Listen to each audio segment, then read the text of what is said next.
Los santos y su amor a la Eucaristía. Bien, primero comentar que San Francisco no fue sacerdote, fue solamente diácono, pero amaba entrañablemente a Jesús presente en la Eucaristía y respetaba muchísimo a los sacerdotes. Él, se dice en la leyenda mayor de San Francisco, la que sirve de base a su proceso de canonización, que ardía en fervor que le penetraba hasta la médula para con el sacramento del cuerpo del Señor. Juzgaba notable desprecio no ir cada día, a lo menos una misa pudiendo oírla. Comulgaba con frecuencia y con una devoción tal como para infundirla también en los demás. El santo cura tenía una convicción tan profunda en la presencia real de Jesús en el sacramento que, según dicen los testigos que lo conocieron, fíjate, Arturo, para convencerse de ello bastaba verle hacer la genuflexión ante el sagrario. Fíjate el tipo de genuflexión que haría, el fervor con que la haría.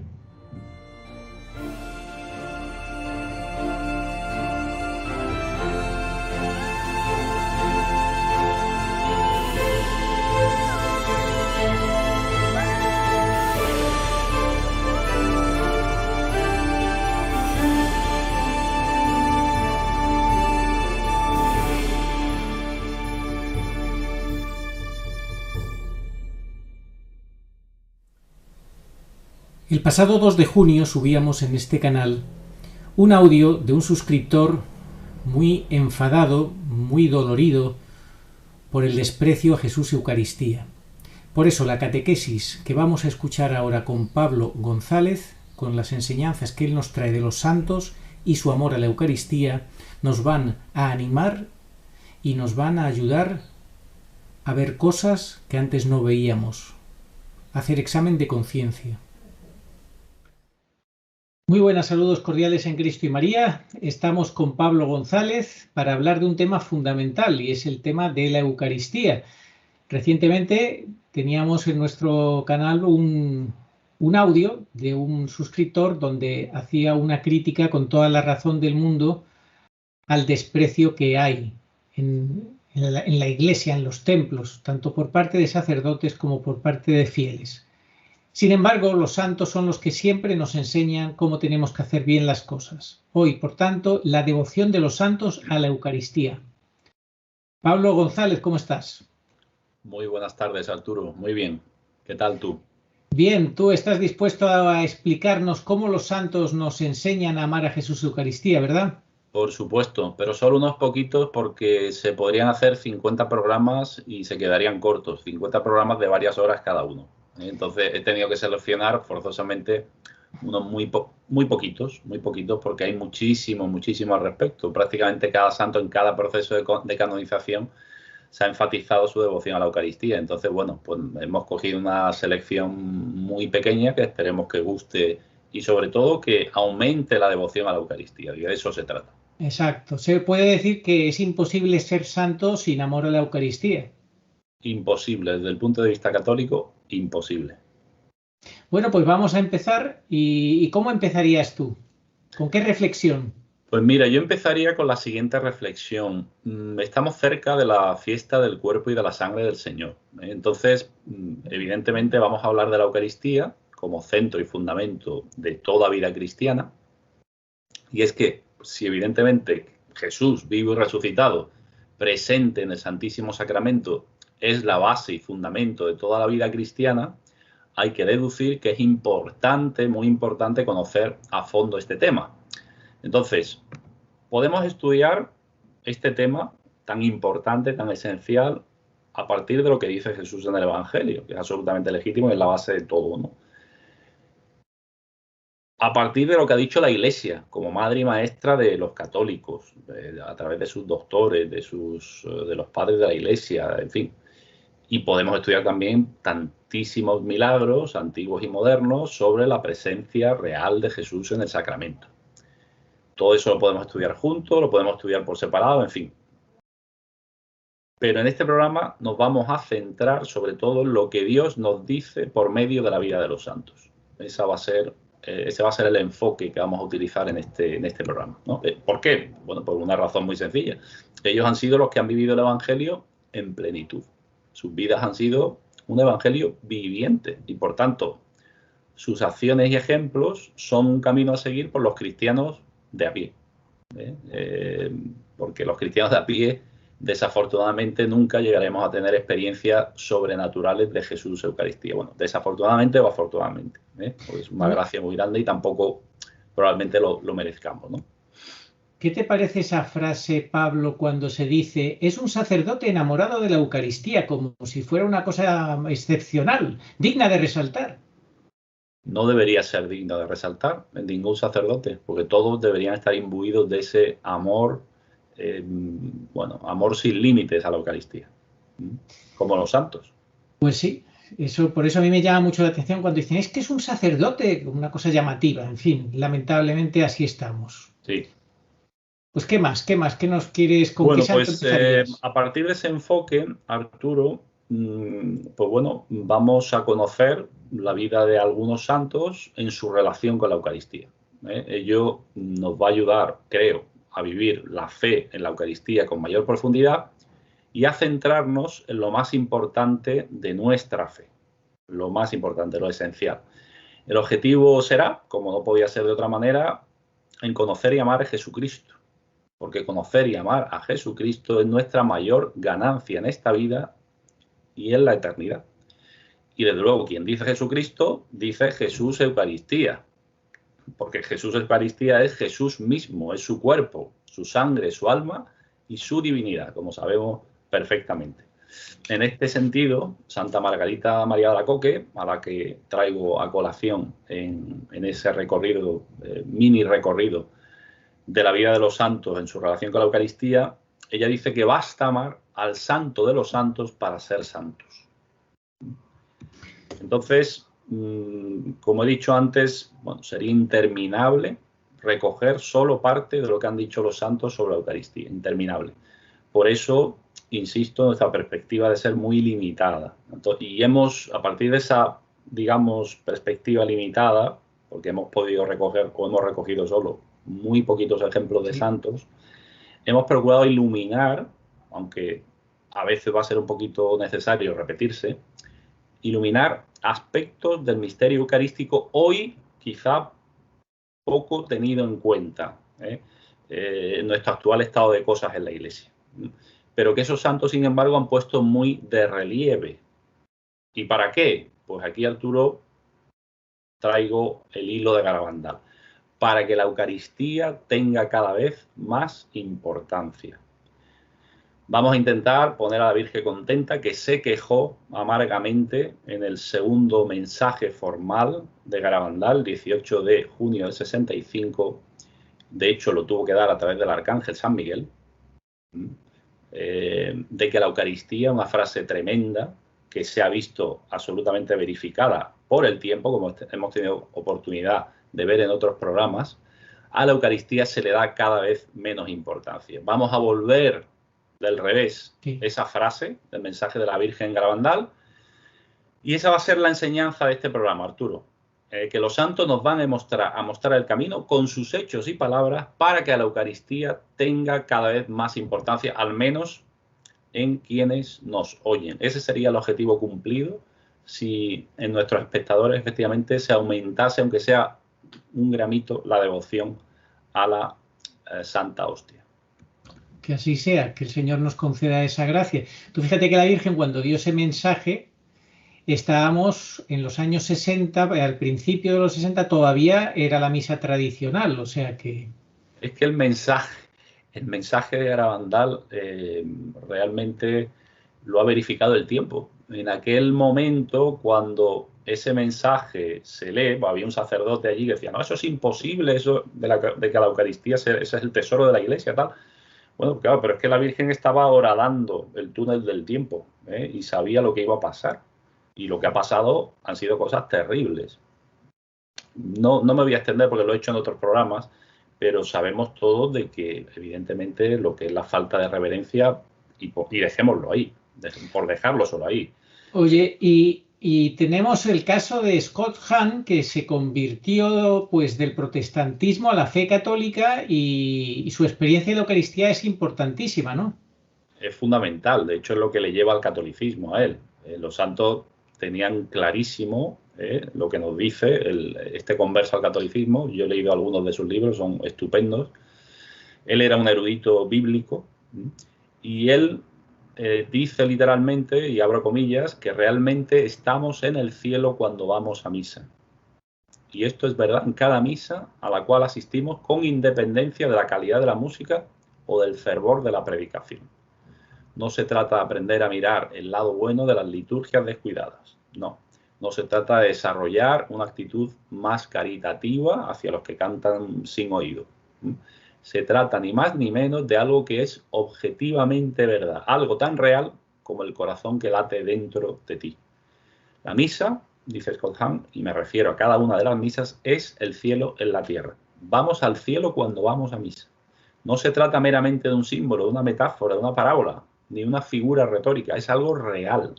San Atanasio escribió: mis queridos hermanos, no venimos a un banquete temporal, sino a un festín eterno y celestial. No lo vemos entre sombras, nos acercamos a la realidad. Es el cielo en la tierra, esa es la realidad. Por eso vivamos ya en esta tierra por adelantado unos momentos de cielo al asistir a la Santa Misa en unión con todos los ángeles y santos. Y bueno, esto lo dice Scott Hahn cuando, bueno, él era, como he dicho, un erudito bíblico de primer nivel, él, cuando era calvinista, y fervoroso calvinista, por cierto, emprendió un estudio muy profundo, histórico, bíblico, patrístico, de lo que era la Pascua judía y de su relación con la Pascua cristiana. Un estudio que le llevó años, desde su época de estudiante hasta que se convirtió en pastor, un pastor calvinista. Y fue precisamente asistir a misa, como todo lo llevaba al concepto católico de Eucaristía, todo le llevaba, y para él estaba siendo un desgarro tremendo. Pues bueno, un día decidió acercarse a misa, pero como un espectador, con su bloc de notas, se sentó al final, en el último banco, y empezó a confrontar las partes de la misa con lo que él sabía de sus estudios, que eran, insisto, muy profundos, y comprendió de manera clarísima, empezó a comprender, al empezar a comparar, a hacer esa comparación estando allí sentado, esa continuidad entre la Pascua judía y la Pascua cristiana.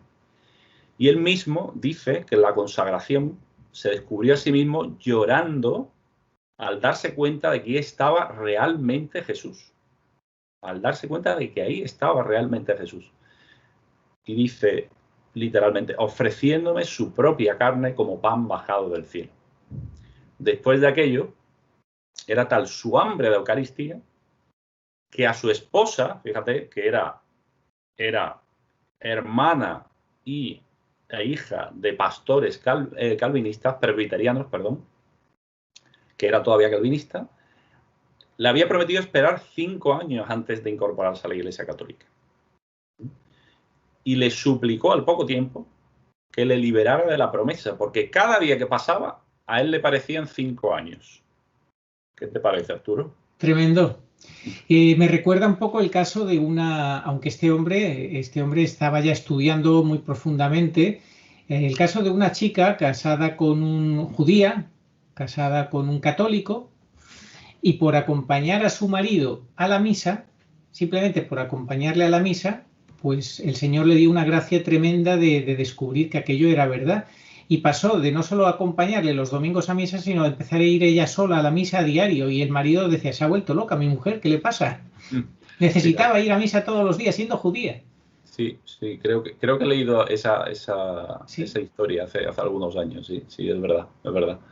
Tremendo. Bien, pues vamos a empezar con los santos, ¿no? Vamos a empezar con los santos, de eso trata este programa, ¿no? Vamos a hacernos acompañar por algunos santos en esta reverencia, amor y adoración a la Eucaristía, y vamos a intentar darle la vuelta a esa frase de la Virgen para que ella esté contenta, y los que escuchemos este programa o los que escuchen este programa aumenten un poquito su amor a la Eucaristía.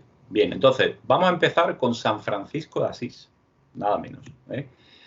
Bien, primero comentar que San Francisco no fue sacerdote, fue solamente diácono, pero amaba entrañablemente a Jesús presente en la Eucaristía y respetaba muchísimo a los sacerdotes.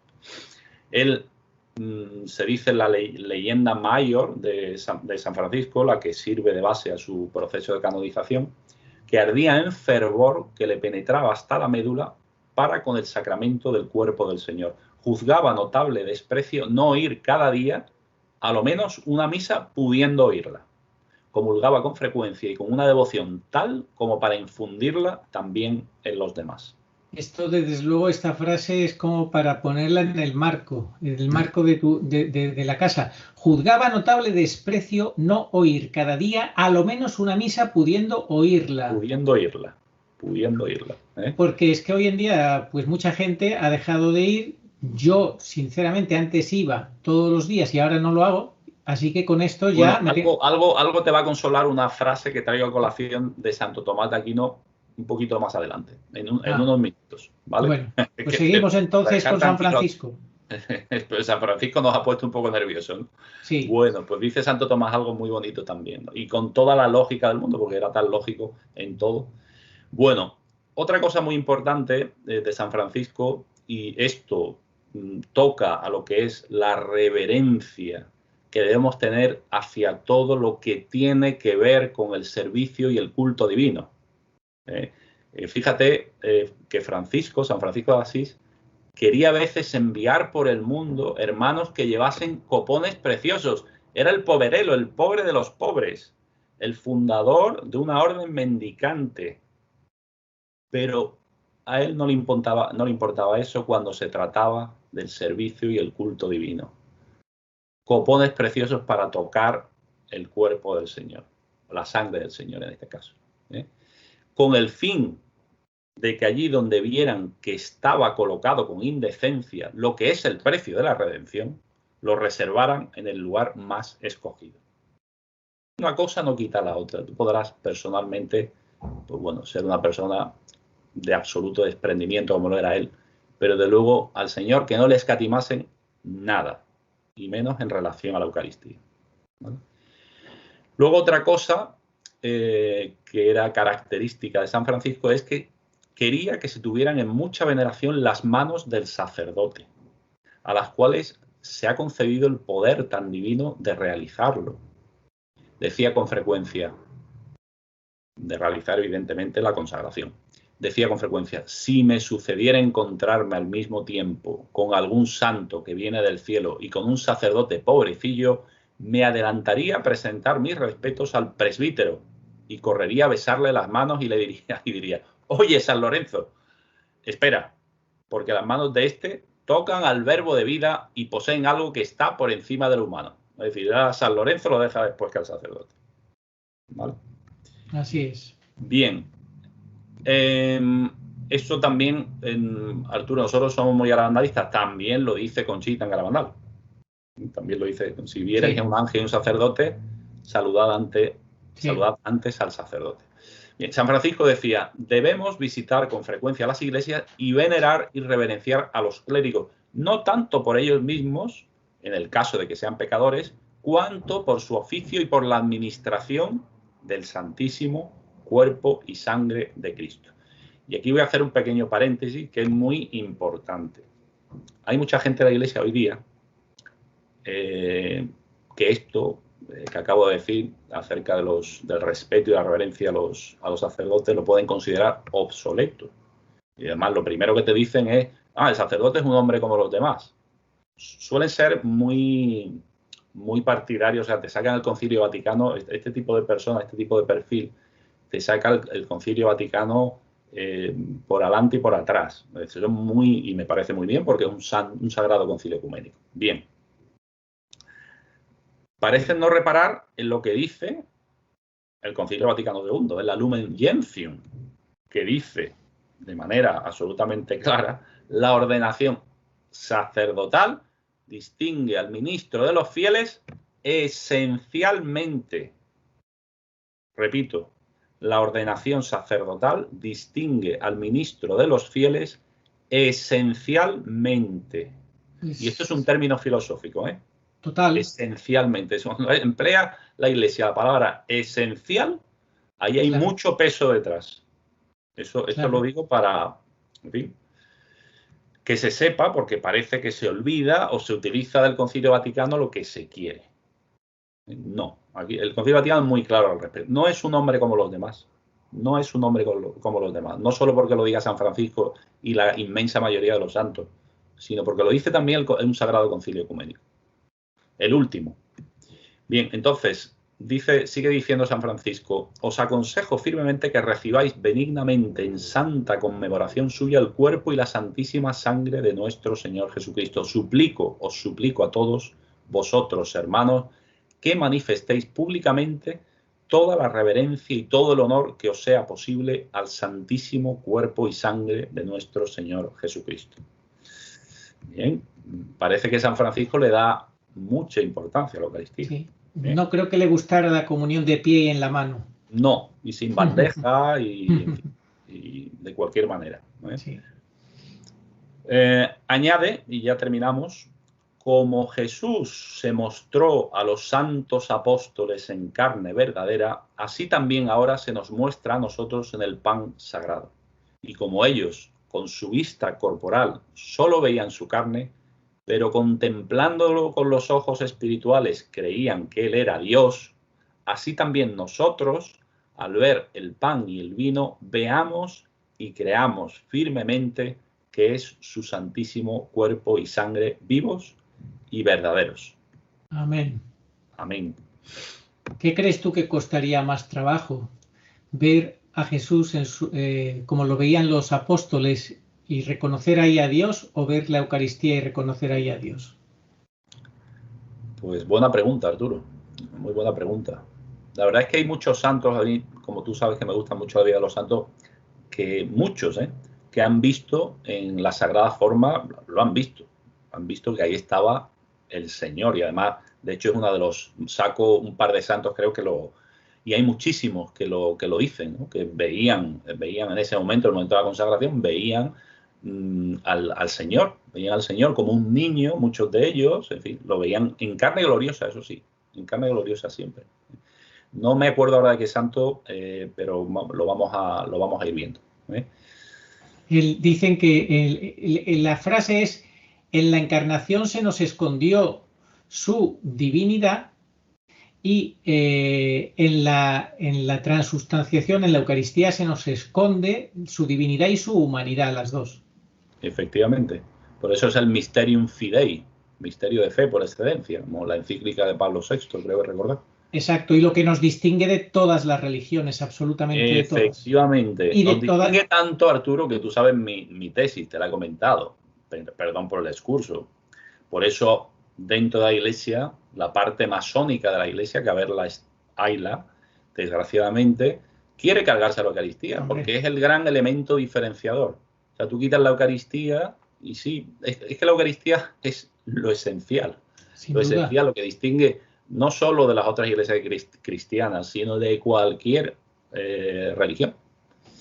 Entonces, claro, para hacer una amalgama, para hacer un mix de religiones, una religión sincrética universal, necesitan quitar la Eucaristía. Sí, y la abolición del sacrificio perpetuo... Claro, ya está predicho. Está predicho a la mitad de... cuando quedan 3 años y medio... O sea, cuando hagan eso, quedarán 3 años y medio para la parusia. Entiendo yo que es así. Está predicho, es que está predicho, es que es clarísimo, es que se ven todas las líneas converger en la misma dirección. Así es. Luego, bueno, que no digamos que no se nos avisó. No, estamos más que avisados, avisadísimos. O sea, si nos pilla desprevenidos, pues no será porque no estamos avisados, desde luego. Atentos a los signos de los tiempos, es lo que pido a nuestros espectadores. Atentos a los signos de los tiempos. Así sea. Entonces, de San Francisco de Asís a una persona muy cercana a él. Efectivamente, Arturo. Trayendo a San Francisco, no he querido dejar fuera a Santa Clara de Asís. Sí. Bien, Santa Clara, cuando comulgaba, dicen en su proceso de canonización, estaba mucho tiempo en oración, en acción de gracias. Otra cosa importante, Arturo, en relación a hoy. Sí. Hoy comulgamos y es cuestión de 2 minutos o así, cuando ya te están diciendo que la misa va a terminar, ¿vale? Entonces, oremos, ¿no? Se dice, ¿no? Oremos ya todo el mundo. Entonces, 1 minuto, 2 minutos, ese diálogo que necesitamos tener con el Señor, no se nos da, te tienes que quedar luego más tarde, que bueno, el que quiere se queda, evidentemente, ¿no? Luego, Si sin no te, embargo, si no, tenemos... si no te cierran la iglesia, claro. Si no te cierran la iglesia, efectivamente. A mí me da mucha pena, y perdón por esto que voy a decir, pero me da mucha pena que nos dejen hablar con el Señor 30 segundos, 1 minuto, 1 minuto y medio, 2 minutos, con excepciones, evidentemente, y luego tengamos a un sacerdote que está extendiéndose 10, 15 minutos. Entonces, ¿yo a quién quiero escuchar? A mí me parece muy bien escuchar al sacerdote, me parece muy bien, pero, por favor, si la misa va a durar un cierto tiempo, vamos a tener un sentido de la proporción al respecto. Por favor, si hay un sacerdote que me está escuchando, va a tener un sentido de la proporción. Queremos hablar con el Señor que tenemos dentro. Para eso hemos comulgado. Queremos que nos hable. No, y lo que se hace es inmediatamente dar avisos. Aviso, sí, ya. Aviso. Entonces la gente está... y desgraciadamente es que, claro, como nos falta formación en tantas cosas, y a mí el primero, ¿no? Pero es que la gente sale pitando, además, que llevan al Señor. Eso creo que hay, fíjate, esto no aparece aquí, ¿no? Pero San Felipe Neri, por ejemplo, tú sabes eso, ¿no? Esa anécdota. Sí, cuéntala. No, cuéntala tú. No, simplemente que decía que si salías, que había un hombre que salía muy rápido después de comulgar y no sé si es que lo vio con 2 ángeles que iban con velas al lado de él, ¿no? No, él mandó a un monaguillo. Él mandó. Con un cirio, porque llevaba al Señor ahí. Imagínate. Y fue siguiéndolo. ¿No? Imagínate cómo se quedaría el Señor, ¿no? Efectivamente. Sí. Lo que pasa es que hay veces que también hay una cosa para un poco entender por qué se sale o salimos a veces muy rápido también de las iglesias, es que la gente también se pone a armar mucho ruido. Eso es cierto. Y entonces, claro, pues también eso es un elemento distorsionador, desagradable. Totalmente de acuerdo. En fin, son varias las razones, pero sí es cierto que tenemos que reposar la comunión y estar... Eso es como si tú invitas a tu casa, imagínate que tú invitas a tu casa a una persona importante, le abres la puerta, se siente en el salón y a los 2 minutos le dices, bueno, que me tengo que ir, y le dejas ahí sentado en el salón y tú te vas de tu casa. Y dices, ¿pero para eso ha venido a mi casa? Justamente, magnífico ejemplo, magnífica comparación. Pero bueno, es que ¿cómo se quedaría esa persona diciendo, pero qué mal educado? Y ya se va y me deja aquí. ¿Pero esto qué es? Tal cual. Sí, tenemos que volver a recuperar la sensibilidad, porque es que todo el ambiente que nos rodea pues nos va desensibilizando, en fin, es tremendo. Entonces hay que... Nosotros lo que nos tenemos es que desensibilizar de todo lo malo, pero no del Señor. Eso es, Arturo. Que no nos afecte para mal. Es el exterior y lo que ocurre a nuestro alrededor, que no nos afecte para mal y que tengamos esa capacidad de ofrecer al Señor, pues, de una forma de vida, ese trato que Él se merece, ¿no? El trato que se merece, efectivamente. El trato que Él está esperando de nosotros. Sí. Bueno, pues volviendo a Santa Clara, según declaró Sor Bienvenida de Perusa, se confesaba frecuentemente y con gran devoción y temblor recibía el santo sacramento del cuerpo de nuestro Señor Jesucristo, hasta el extremo de que cuando lo recibía temblaba toda y también lloraba copiosamente. Un hecho notable, he procurado sacar cosas poco anecdóticas de cada santo, pero que nos sirven para iluminar, ¿no? el misterio, ¿no? Y el poder y la fuerza de la Eucaristía, ¿no? Entonces, un hecho notable en su vida y de su amor y confianza en la Eucaristía fue cuando una vez entraron los sarracenos, y eso es histórico, sí, en el claustro del monasterio. Entonces, Clara se hizo conducir hasta la puerta del refectorio y mandó que trajesen ante ella un cofrecito donde se guardaba el Santísimo Sacramento del cuerpo de nuestro Señor Jesucristo. Postrándose en tierra en oración, rogó con lágrimas, diciendo, entre otras cosas, estas palabras: Señor, guarda tú a estas siervas tuyas, pues yo no las puedo guardar. Entonces, la testigo oyó una voz de maravillosa suavidad que decía: yo te defenderé siempre. Y los sarracenos rechazados por una fuerza misteriosa, se dispersaron en absoluto pánico, no llegaron a entrar, ¿no? Y escapándose por los muros que ellos mismos habían escalado. Fue un hecho absolutamente milagroso, atestiguado por muchísimos testigos. Pues así es. Esto, en esa línea va también César Sánchez, del canal César para Jesucristo, cuando habla de los refugios eucarísticos. Tenemos que cuidar a Jesús Eucaristía y ya nos cuidará Él. Ya nos cuidará Él. Pero lo primero es que cuidemos a Jesús Eucaristía. Eso es, eso es. Bien. Vamos con otra gran santa y doctora de la Iglesia en este caso, Santa Catalina de Siena, probablemente la santa más importante del siglo XIV, ¿no? Catalina comulgaba diariamente. Fíjate, Arturo, qué cosa más curiosa. Y un día el obispo de, no sé si de Siena o otro sitio, le criticó este hecho, porque no era costumbre de aquella época comulgar diariamente. Y le refirió un dicho de San Agustín. San Agustín decía: el comulgar cada día ni lo alabo ni lo vitupero. Ella respondió: ¿por qué usted me vitupera por comulgar todos los días si San Agustín no lo vitupera? Claro. Bien, aquí la frase de Santo Tomás de Aquino al respecto, que he comentado antes. Santo Tomás de Aquino afirma en la Suma Teológica: comulgar frecuentemente o cada día acrecienta la devoción del que comulga, pero algunas veces amengua la reverencia del Santo Sacramento. Él es tan realista, él es el filósofo cristiano realista por excelencia y sabe lo que dice, evidentemente, y eso es cierto. Sí. Todos los que hemos tenido la comunión frecuente sabemos que a veces pues, nos dejamos llevar un poquito por... la rutina. La reverencia, efectivamente. O llega a menguarse nuestra reverencia, como dice Santo Tomás. Dice Santo Tomás: en este caso, debe abstenerse por algún tiempo de la comunión para que comulgue después con más devoción. Justo. Pero si la reverencia al Santísimo Sacramento no disminuye, sino que la acrecienta, entonces debe perseverar en la frecuente comunión. Bien. Vamos a lo que dice el beato Raimundo de Capua, que era director espiritual de Santa Catalina de Siena, que también el beato. El beato Raimundo le permitió comulgar todos los días. Además, nos ha dejado una biografía de Santa Catalina de primerísima mano, imagínate.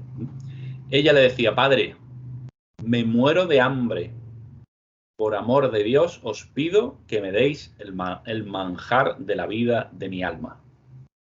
Por esto, el Papa Gregorio XI, le concedió una bula para que su confesor pudiera absolverla y traer un altar portátil para que pudiese oír misa y recibir la comunión todos los días. Eso de la comunión diaria, ya lo he dicho, no estaba bien visto en esa época. Y fíjate la anécdota que traigo a colación, que trae el beato Raimundo de Capua. Dice: un día que el padre Raimundo estaba celebrando la misa y Catalina estaba al fondo de la iglesia, porque sus hermanas le habían dicho que no comulgase por las murmuraciones de algunos, la gente murmuraba por verla comulgar todos los días, y se había sentado al final.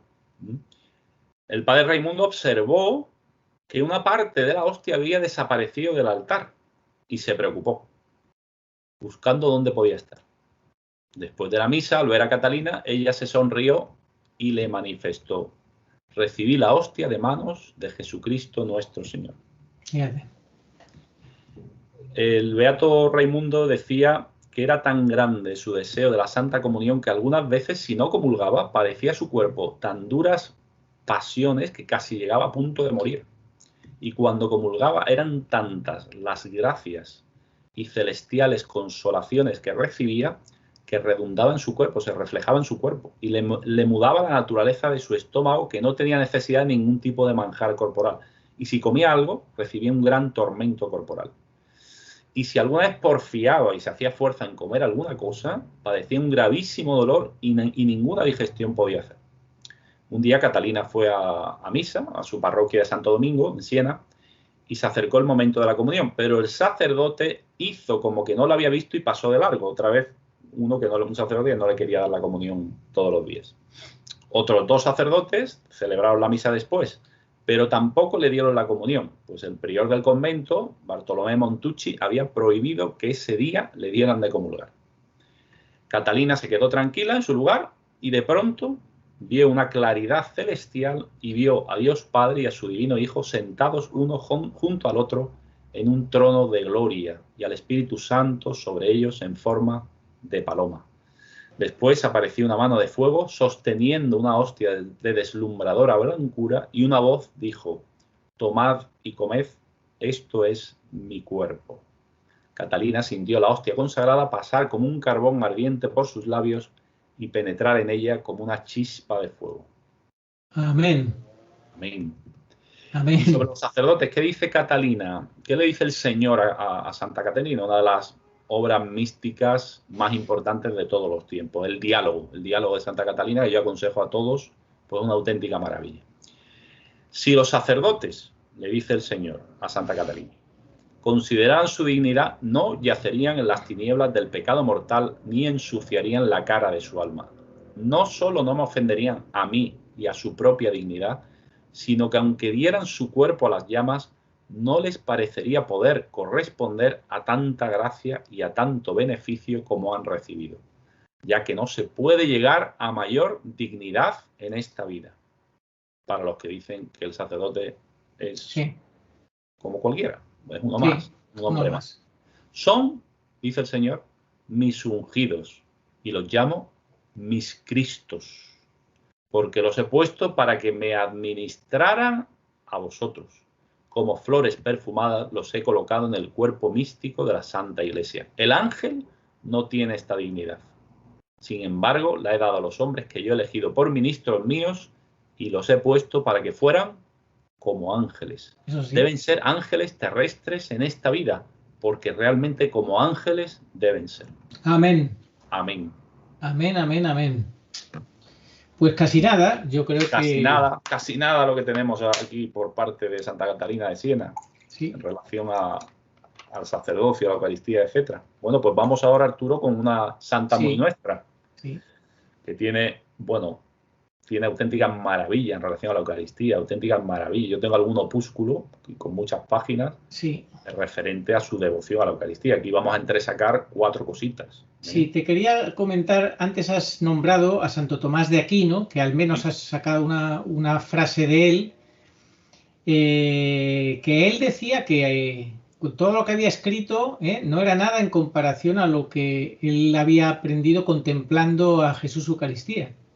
Efectivamente, eso fue el día... Y metía la cabeza, perdona, y metía la cabeza dentro del sagrario, creo. Sí, metía la cabeza para inspirarse, efectivamente, sí. Sí, eso que acabas de decir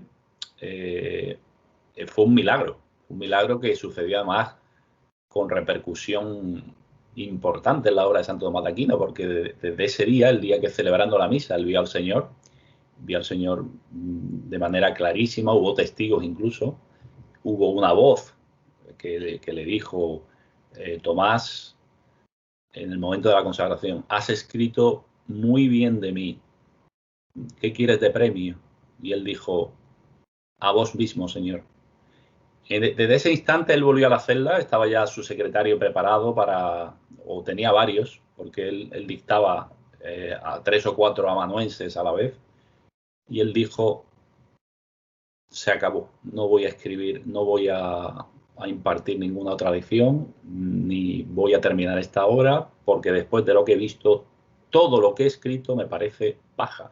Y desde ese día, que es un día muy importante en la historia de la teología, el 6 de diciembre de 1273, día de San Nicolás, Santo Tomás de Aquino dejó de escribir. Y efectivamente ya le quedaba muy poquito de vida, porque además murió muy joven, con 54 años, creo, por ahí. Al año y poco falleció. Al año y poco falleció en un accidente un poco tonto y tal, pero bueno, era su cuerpo. Ya estaba hecho su trabajo. Oye, y lo de que has dicho antes, de que Santa Catalina sintió la hostia consagrada pasar como un carbón ardiente por sus labios y penetrar en ella como una chispa de fuego, me recuerda que es que la hostia consagrada es fuego, es el fuego de la caridad de Cristo. Totalmente, Arturo, totalmente. No lo había pensado, pero es totalmente acertada tu tu frase. Es que es así, es el fuego. He venido a traer fuego a la tierra.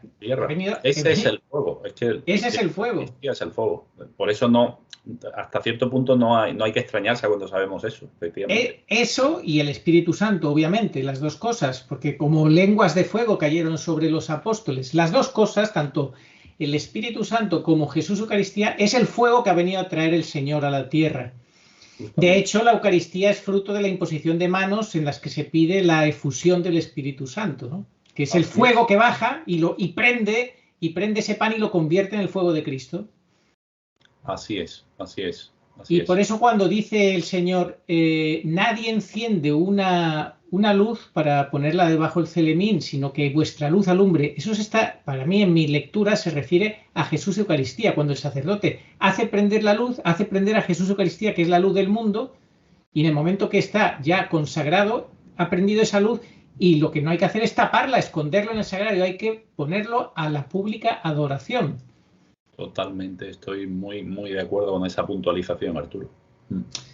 Bueno, pues vamos con Santa Teresa de Jesús, ¿no? La doctora. Vamos con Santa Teresa. La vieja que decía el argentino, la vieja. Sí, la vieja del bastón.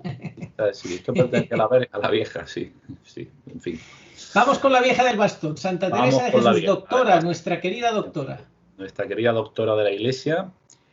Bien, respecto a la Eucaristía, después que ella hizo su primera comunión, alrededor de los 10 años, su amor a Jesús Eucaristía se afianzó, pero pasó por momentos de frialdad espiritual. Sin embargo, cuando se convirtió de veras, no se contentó con comulgar domingos y fiestas, como hasta entonces, sino que pidió y consiguió de sus confesores comulgar todos los días. Todas las fundaciones, las muchas que hizo en toda España, las comenzaba colocando el Santísimo Sacramento como rey y señor del nuevo convento. Cada fundación era para ella motivo de muchísima alegría, porque había un nuevo sagrario para Jesús. Por eso dice, fue para mí como estar en la gloria ver poner el Santísimo Sacramento. Ella lo dice en el libro de las fundaciones. Y todo le parecía poco, Arturo, para la celebración de la misa. Ya hemos comentado algo al respecto de San Francisco de Asís. Todo debía estar sumamente limpio. El padre Diego de Yepes comenta, no quiero pasar por alto lo que a mí me pasó con la Santa Madre yendo a decir misa a su monasterio de Medina del Campo, donde como me diesen un paño muy oloroso para lavarme las manos, yo, inconsiderado, me ofendí de esto. Y con la licencia que tenía de la Santa Madre, le dije después que mandase quitar aquel abuso de sus monasterios, porque como me parecía bien que los corporales y paños que están en el altar fuesen olorosos, me parecía mal que los otros paños que sirven para limpiar las inmundicias de las manos lo estuviesen. Pero fíjate ella con qué gracia y humildad responde. Mire, padre mío, que no le dan ese paño por amor de vuestra reverencia, sino porque ha de tomar en esas manos a Dios y para que se acuerde de la limpieza y buen olor que ha de llevar en la conciencia. Y si ésta no fuera limpia, váyanlo siquiera las manos. Con esta respuesta confundió, dice el padre de Yepes, Diego de Yepes, con esta respuesta confundió mi consideración y me abrió los ojos para mirar de allí en adelante de otra manera las cosas cercanas y remotas a este Santísimo Sacramento. Las cosas, Arturo, cercanas y remotas. ¿Eh? Yeah. Y en ocasiones la Santa Madre Teresa de Jesús recibía la gracia de ver a Jesús en la Eucaristía, lo que hemos dicho antes. Por eso recomienda que al comulgar dejemos de mirar las imágenes para verlo a Él realmente presente dentro de nosotros. Dice, si tomáis esta costumbre todas las veces que comulgáis, que no viene tan disfrazado que no se dé a conocer conforme al deseo que tenemos de verle. Es decir, que cuando comulguemos pensemos que está Él ahí. Sí. Que no está tan disfrazado. Ella dice, claro, tenía una fe mucho mayor que la nuestra y lo podía decir, ¿no? Él no está tan escondido, ¿no? La fe nos hace descubrirle. Cuando yo me llegaba a comulgar y me acordaba de aquella majestad grandísima que había visto, decía Santa Teresa, y miraba que era el que estaba en el Santísimo Sacramento, y muchas veces quiere el Señor que lo vea en la hostia, como he dicho antes, los cabellos se me espeluznaban y todo parecía me aniquilaba. Otra cosa importante, y ya terminamos con Santa Teresa, es que además de la comunión sacramental, también recomendaba mucho la comunión espiritual. Dice, cuando comulgareis y oyereis misa, podéis comulgar espiritualmente, que es de grandísimo provecho. ¿Vale? Amén. Esto, cuando faltemos, no podamos ir a misa o por las razones que sea, pues podemos comulgar espiritualmente. Es algo que aconsejan muchos grandes santos. Santa Teresa de Jesús y muchos otros. Me estoy acordando ahora, por ejemplo, de San Alfonso María de Ligorio. Sí, de hecho, poder... Sí, sigue. No, de hecho la oración, digamos, más extendida o más difundida, para ser más preciso, de la comunión espiritual es de San Alfonso María de Ligorio. ¿La sabes de memoria? Creo, Señor, que estás verdaderamente en el cielo y en el santísimo sacramento del altar. Os amo sobre todas las cosas y deseo vivamente recibiros dentro de mi alma. Y como ahora no os puedo recibir sacramentalmente, venid al menos espiritualmente a mi corazón. Y como si ya os hubiera recibido, os abrazo y me uno del todo a vos. No permitas, Señor, que jamás me separe de ti. Esa es la comunión. Me ha costado, pero con el amor, sí, recibiros con el amor de los santos, ¿no? Sí. Él no lo dice. Esa es otra, es que hay varias fórmulas. Hay otra de que yo rezo todas las mañanas de la Beata Alexandrina de Costa. Hay otra y hay más. ¿Cómo es la de la Beata? San Bernardo, creo que la que tú has mencionado es de San Bernardo. Bueno, ¿cómo es la de la Beata Alexandrina?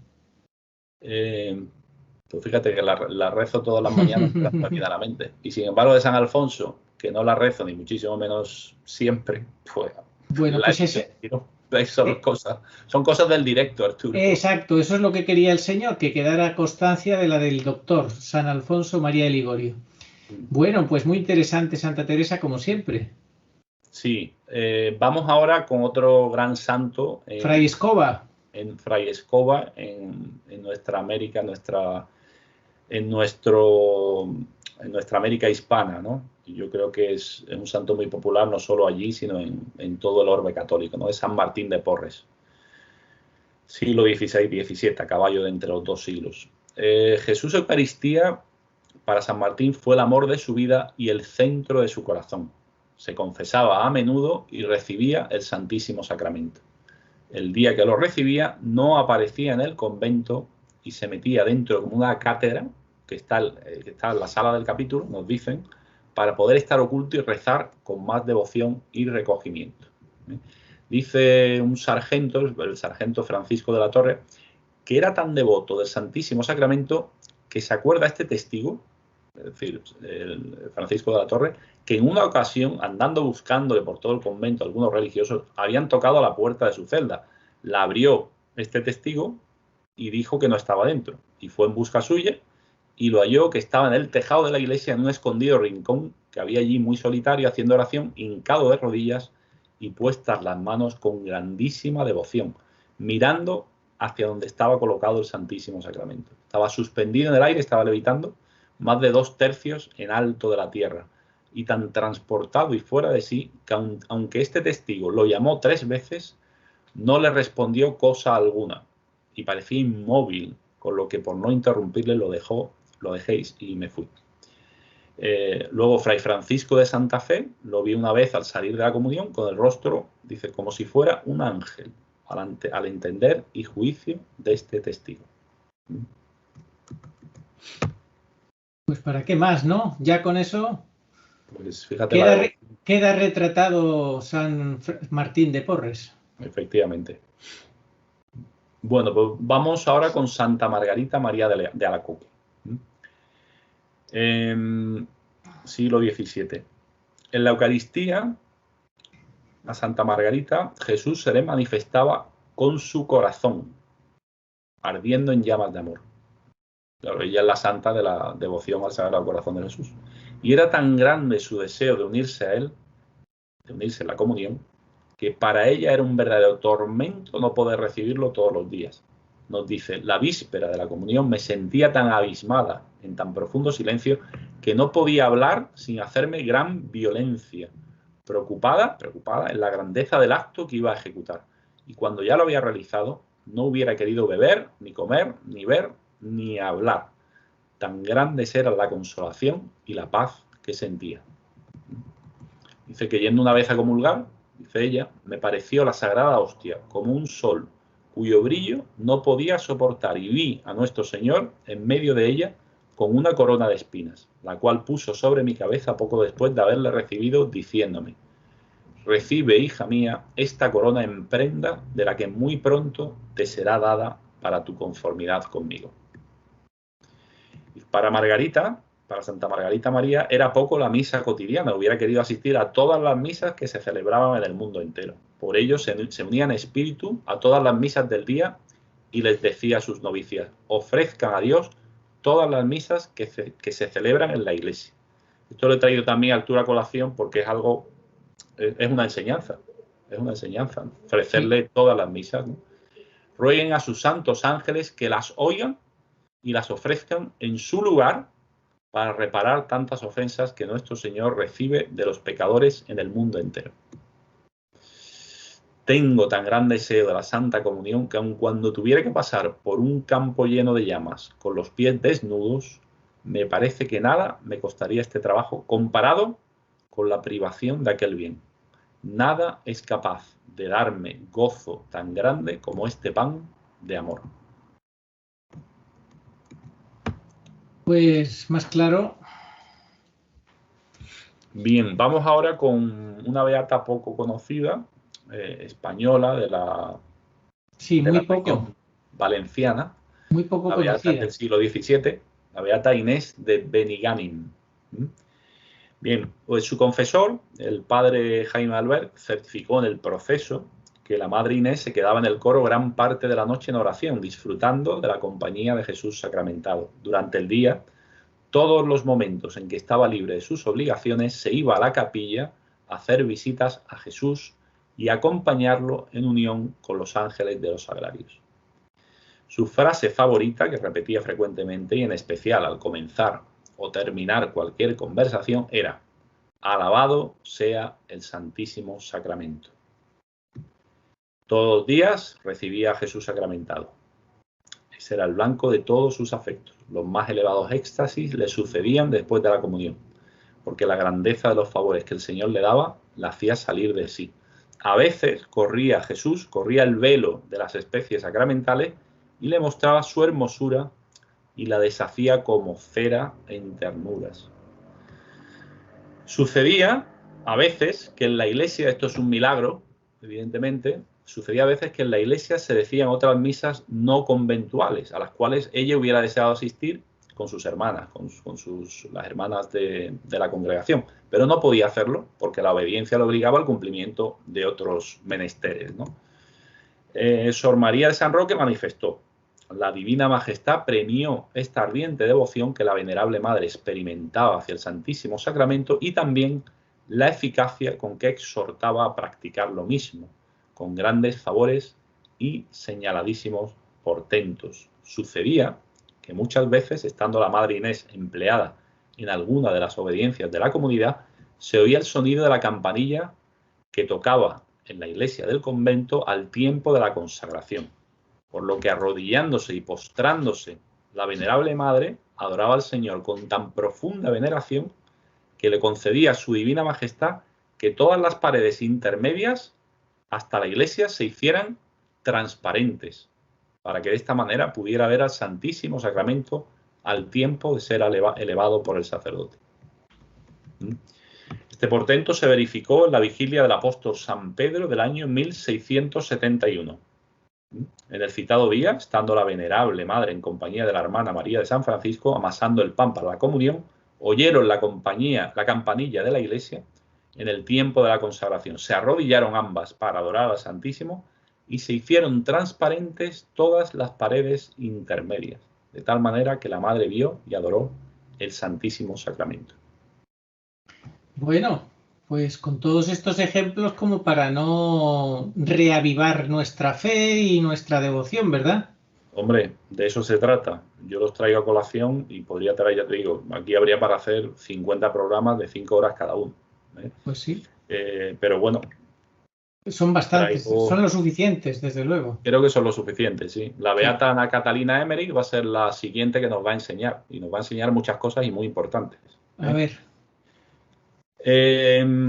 Desde el día de su primera comunión, Arturo, Jesús Eucaristía se constituyó en el centro y esencia de su vida. Sin él no podía vivir y lo amaba con todo su corazón. Por eso le dolía tanto cuando había sacerdotes que celebraban la misa por rutina y sin devoción.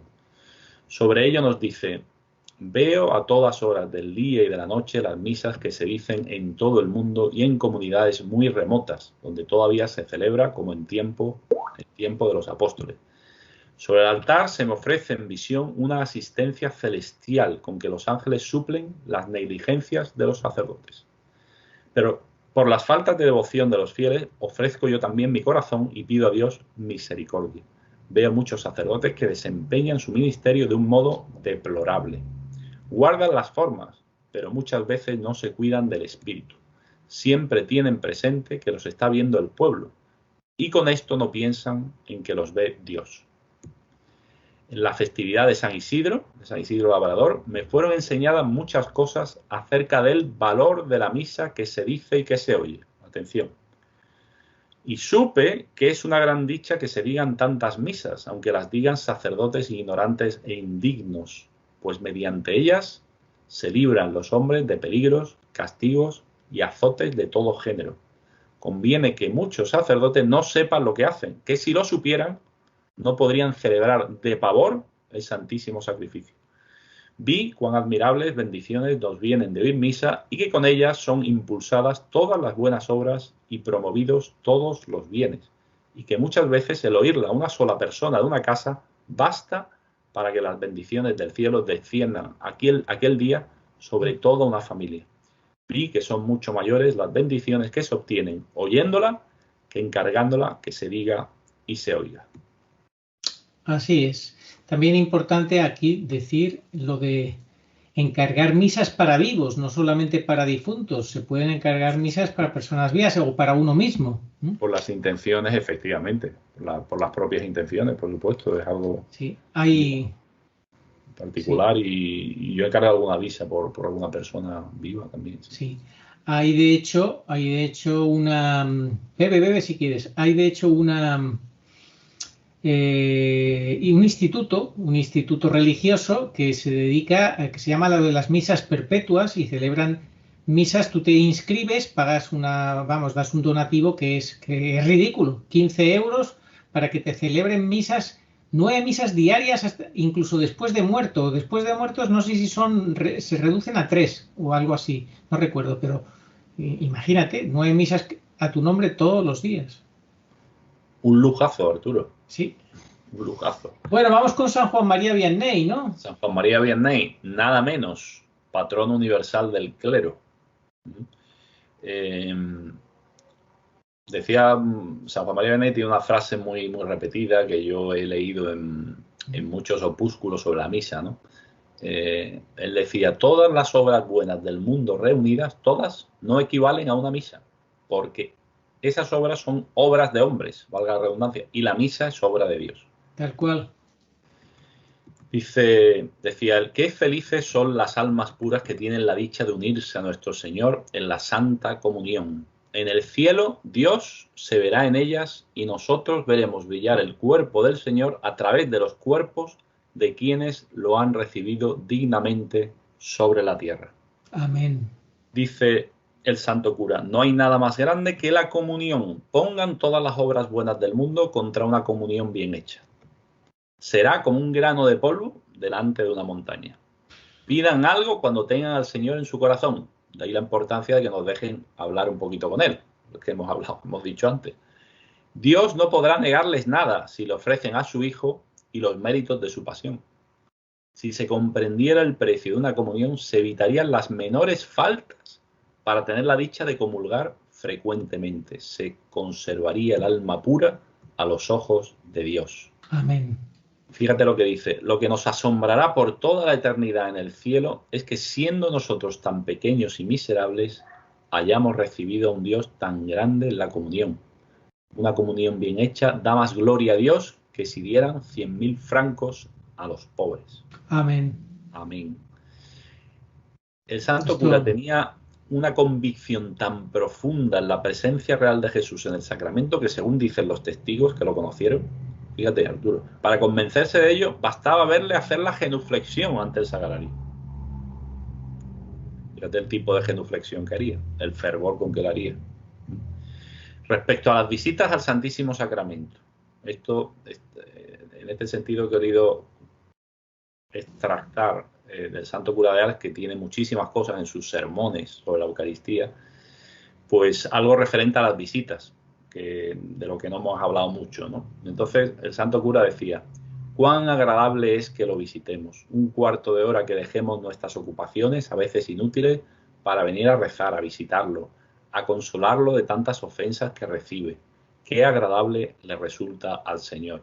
Cuando Él ve venir con diligencia a las almas puras, Él se sonríe. Cuando se despierten en la noche, vayan en espíritu ante el sagrario y digan: aquí estoy, Señor, vengo a adorarte y agradecerte y amarte y hacerte compañía con los ángeles. Digan alguna oración, y si no pueden orar, digan a su ángel custodio que rece en su lugar. Si tuviéramos los ojos de los ángeles para ver a nuestro Señor aquí presente en el altar, no querríamos separarnos y querríamos estar siempre a sus pies. Pero nos falta fe. Somos pobres ciegos, tenemos una niebla delante de los ojos y solo la fe puede disipar esta niebla. Pídanle que les abra los ojos. Díganle como el ciego de Jericó: Señor, haz que yo vea. Señor, haz que yo vea. Señor, haz que yo vea. Amén. Pues esto se lo pedimos al santo cura de Ars, que interceda por cada uno de nosotros, por cada una de las personas que ha visto este vídeo, para que hagamos todos de corazón esta oración al Señor como el ciego de Jericó: Señor, que yo vea. Señor, que yo vea. ¿Qué conclusión tendríamos después de todo esto que hemos escuchado? Ya efectivamente, la conclusión, ya para terminar, de toda esta devoción de los santos a Jesús, Eucaristía, podemos nosotros sacar diversas enseñanzas, ¿no? La primera es la que ellos sacaron, los santos, que es la de imitar en sus vidas, a Jesús sacramentado. Imitar en sus vidas a Jesús sacramentado. Imitemos su paciencia, porque con enorme paciencia Jesús sacramentado soporta nuestra frialdad, nuestra irreverencia y nuestra negligencia, por no decir cosas peores. Imitemos su obediencia, al ver con qué perfecta obediencia se hace presente en nuestros altares durante la misa en virtud de las simples palabras de un sacerdote. Imitemos su humildad, porque no hay modelo más hermoso de humildad que Jesús en el Santísimo Sacramento. Glorioso es su cuerpo resucitado y sublime su divinidad, pero el velo eucarístico lo oculta todo. Rige el mundo desde la quietud del sagrario, desde la humildad más absoluta. Además, en el Santísimo Sacramento nos exhorta a la castidad, ya que entregando su carne virginal en la Sagrada Comunión, hace de tu cuerpo, de nuestro cuerpo, un templo, y de nuestra alma el santuario del Dios infinitamente santo. Y nos instruye también en la pobreza, porque se conforma con el humilde ropaje del pan y el vino, constreñido dentro de los límites de una pequeña partícula. Bueno, pues yo, Arturo, después de esta pequeña conclusión... Y la mansedumbre también, podríamos decir. Y la mansedumbre, efectivamente. Estaría incluida en la paciencia y en la humildad, la mansedumbre. Esto lo he sacado, esto último, de un tratado divulgativo de la Eucaristía de Lovasic, que se llama El libro de la Eucaristía. Me pareció bastante procedente, ¿no? Efectivamente, la mansedumbre también, estoy totalmente de acuerdo, ¿no? Aprended de mí, que soy manso y humilde de corazón, y encontraréis descanso para vuestras almas. Pues, Arturo, vamos a terminar ya la conclusión finalísima. Sí. la quiero hacer con una frase de San Agustín muy potente, ¿no? que nos permite medir la importancia de la Eucaristía. Nos la permite medir si pensamos en ella. Yo incluso animaría a nuestros espectadores a que tomaran nota de ella. ¿Qué es la Eucaristía?, se pregunta San Agustín, ¿no? ¿Cómo medir su importancia? Pues él dice: Dios, siendo omnipotente, no pudo darnos más. Siendo la mismísima sabiduría, no supo darnos más. Y teniendo en sus manos toda la riqueza del cielo y de la tierra, no tuvo más para darnos. Es que es así. Impresionante. Por eso en la última cena dice, y amándolos los amó hasta el extremo. Hasta el extremo, sí señor, muy bien traído, muy bien traído. Porque es que ese es el extremo del amor, más no puede dar el amor. Más no puede dar. Y fíjate que Dios es omnipotente, pero no ha podido dar más. Claro. Nos amó hasta el extremo en la Eucaristía. Claro. Y no supo qué concebir para darnos más que la Eucaristía. Un amor común tuyo y mío, Rafael Ordóñez decía, esto de la Eucaristía, esto solo se le podía ocurrir a Dios. Muy buena frase, sí, es verdad. Sí. Solo se le podía ocurrir a Dios, efectivamente. Claro. Sí. Bueno, te quería comentar simplemente de esto que has leído antes, o que nos has dicho antes de San Juan María Vianney, que él insiste en la idea, la frase, pongan todas las obras buenas del mundo contra una comunión bien hecha, será como un grano de polvo delante de una montaña. Y vuelve a insistir luego en lo de la comunión bien hecha. Insiste en la importancia, lo que significa que es incomparable a nada del mundo una comunión bien hecha, lo cual hace en su contrario lo que es una mala comunión, una comunión mal hecha. Efectivamente. Entonces, tenemos que ser conscientes de cómo comulgamos y que siempre podemos mejorar, hacer la comunión cada vez mejor hecha, una comunión bien hecha, el valor que tiene. Es tener, por decir, una reflexión consciente y pensar antes de ir. Eso lo dicen también muchos santos, ¿no? Que antes de ir no se puede ir a comulgar de cualquier manera, llegar a ultimísima hora con la misa empezada, estás ya ahí, tienes que ir con otra disposición de espíritu.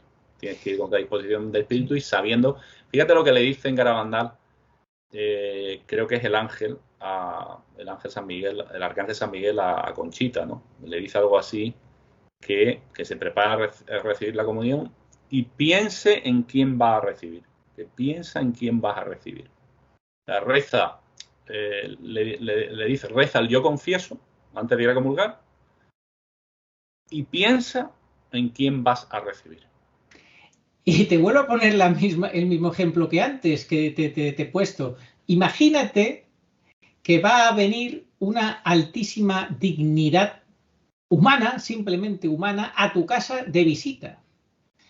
¿Acaso no limpiarías tu casa y la ordenarías de manera que cuando esa persona, visitara tu casa y fuera habitación por habitación, tú no sintieras vergüenza, sino al contrario, bueno, está digna mi casa para que la vea? La dejaría impoluta, efectivamente. Pues eso no es nada en comparación a lo que es el Señor. Qué pena, ¿no? Qué pena cómo nos vamos maleando. Bueno, sí, es un buen verbo ese, malear. Nos vamos maleando, la rutina nos va horadando la fe. Comiendo y es algo que necesitamos tener claro los conceptos, necesitamos que nos recuerden lo que es la Eucaristía con mucha frecuencia y verdaderamente no lo vemos, nada más que ya en las formas que se utilizan para comulgar, y cuando ves ciertas cosas, y en fin, es muy triste ahora comentar esto, ¿no? Sí, no, pero se te caen el alma a los pies. Pero precisamente yo quería ahora incidir como último punto de mi parte en esto, en el sentido de que ha llegado el momento de que hagamos caso de la máxima del Señor.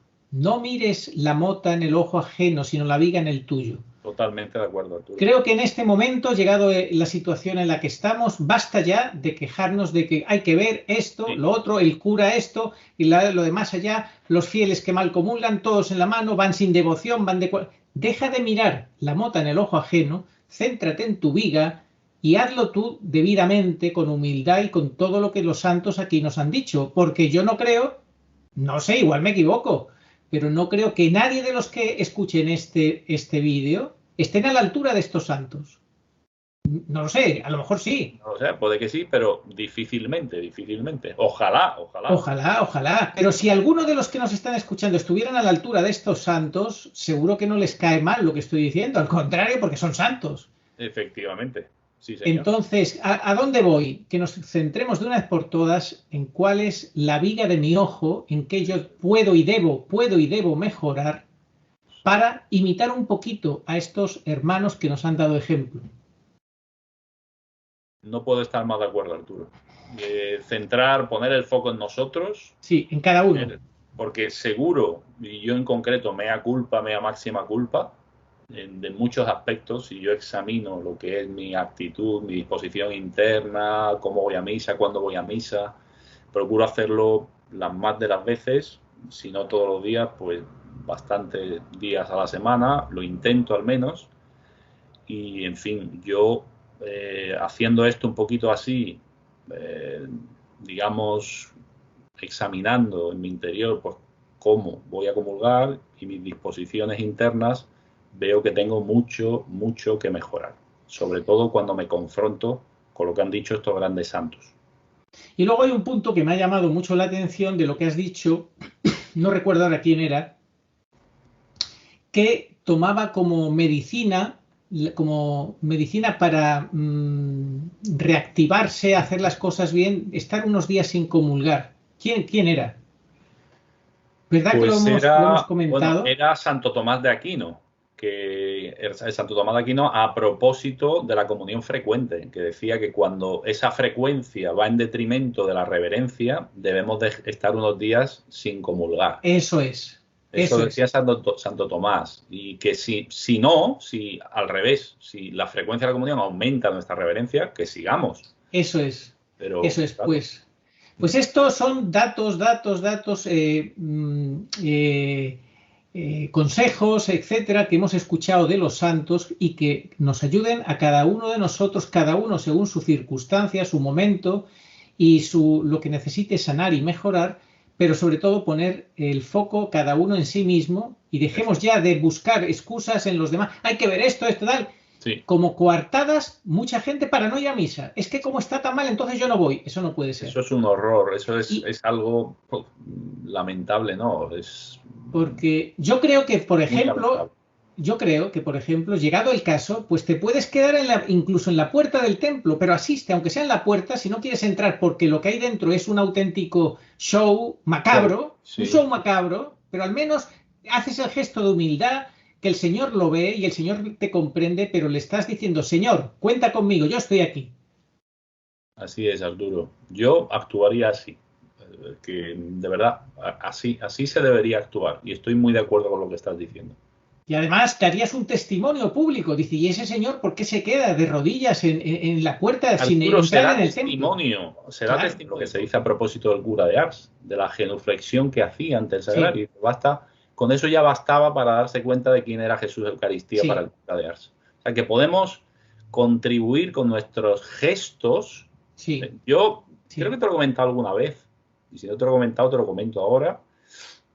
Y se lo comento a todos nuestros espectadores. Yo que he leído mucho sobre historias de conversiones y tal, que me encantan, pues yo recuerdo, hace muchos años que lo leí, que era un chico que se convirtió al catolicismo porque entró en una iglesia en Inglaterra, católica, él era protestante o ateo, no me acuerdo, de familia, en fin, creo que anglicana, en fin, pero no practicantes. Y vio a todo el mundo arrodillados. Se impresionó tanto que empezó a investigar sobre la iglesia y sobre el culto católico y se convirtió al catolicismo. O sea, para que tú veas cómo la gracia de Dios en cualquier momento te puede tocar. Te puede tocar sobre todo lo que atañe al culto divino. Acuérdate, bueno, una de las conversiones más famosas del siglo XX.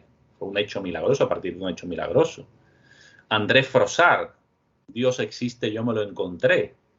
Bueno, este es un caso absolutamente, bueno, que te deja atónito. O sea, lo que es la gracia de Dios.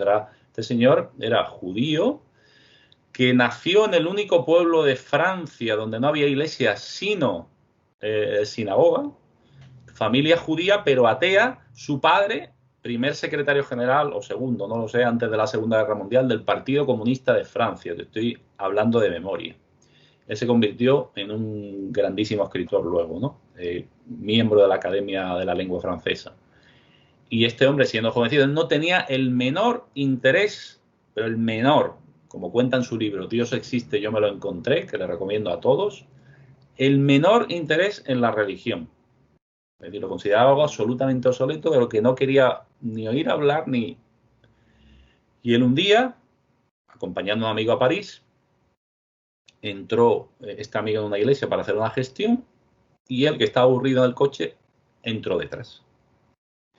Y ahí se produjo un milagro, porque él a los 5 minutos salió diciéndole al amigo, soy católico apostólico romano. Entré ateo y salí católico. ¿Qué es lo que estaba sucediendo en la iglesia en ese momento? Una adoración al Santísimo. Una adoración al Santísimo. Es que eso es la luz.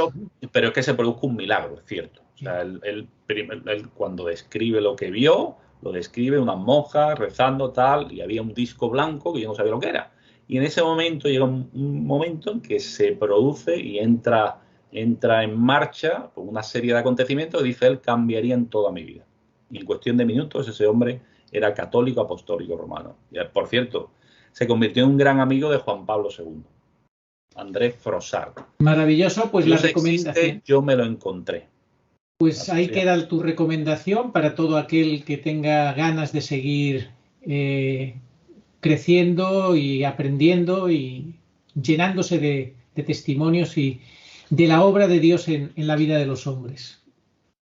Y bueno, Arturo, vamos a terminar ya porque a las 7:30 exponen al Santísimo en la iglesia que tengo aquí detrás. Sí, pues quedan unos minutos. Sí, nos vamos rápido. Muchísimas gracias. Terminamos con la oración a Nuestra Señora de todos los pueblos. Señor Jesucristo, Hijo del Padre, manda ahora tu Espíritu sobre la tierra. Haz que el Espíritu Santo habite en el corazón de todos los pueblos, para que sean preservados de la corrupción, de las calamidades y de la guerra. Que la Señora de todos los pueblos, que un día era María, sea nuestra abogada. Amén. Amén. Oh María, sin pecado concebida, ruega por nos que recurrimos a vos.